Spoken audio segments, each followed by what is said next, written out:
Well, hello again flying friends, and welcome to another edition of...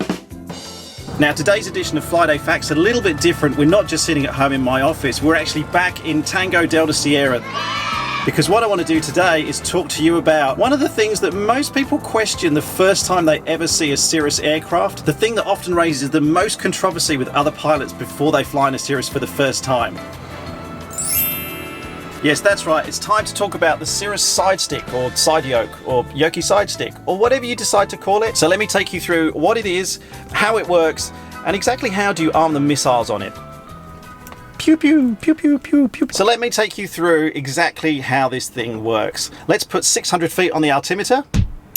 So first things first, just like most other aircrafts and the training aircrafts that you're used to, the Cirrus side stick is duplicated on the other side of the aircraft. And if I make a movement, say I make a movement to the left here, that's also reflected over the other side. If I move to the right, same thing happens. Now the basic operation is exactly as you'd think. Pull back to go up, push forward to go down, left and right. Now, one of the questions that often gets asked is, where on the Cirrus do I trim the aircraft? There's nothing down here in the central panel. This is where you'd normally have it in a Warrior. Sometimes in some aircraft it's up in the ceiling, but you don't have it there. So how exactly do you trim the Cirrus? Well, it's actually dead easy. The trim is all done by this missile guidance system looking button up here, and you can probably see the markings here: down, up, left and right. This four-way trim means that not only can you trim forwards and backwards for your elevator, but you do have left and right, so you have aileron trim as well. So then if you're trimming using this, you might be thinking, well, how do I actually know whereabouts I'm trimmed? For example, how do I trim for takeoff? Well, that's where you move down to these markings here, and these markings actually show you how the aircraft is trimmed. If I pull the trim tab back, what will happen is the aircraft will then start to trim itself backwards slowly until you get to the point which is marked TO, or takeoff. What about ailerons? Well, the same thing happens here. You have a left and right indicator, and all you do is you trim to the left, for example, in this case, and the yoke will move across, and once it gets in the middle, let go, and you trim for takeoff. Now, as well as the trim tab, the only other button we have to worry about is this one. You can see PTT.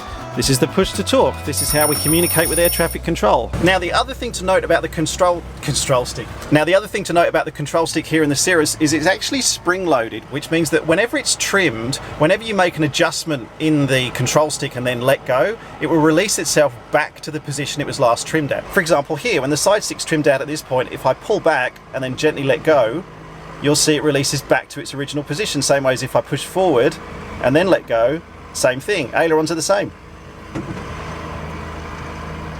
Now, some people don't like that, to be honest. I love it. I think it's really good. It means that when you're properly trimmed out, if you go through a little bit of turbulence, say there's a pitch up movement and you need to push manually the control stick forwards, all you do is get back to the right level, slowly release, and you know it will go back to the last position it was trimmed at. And so there you have it. That's the Cirrus side stick. See, it's not that complicated after all. It's actually really straightforward, especially here in the SR20.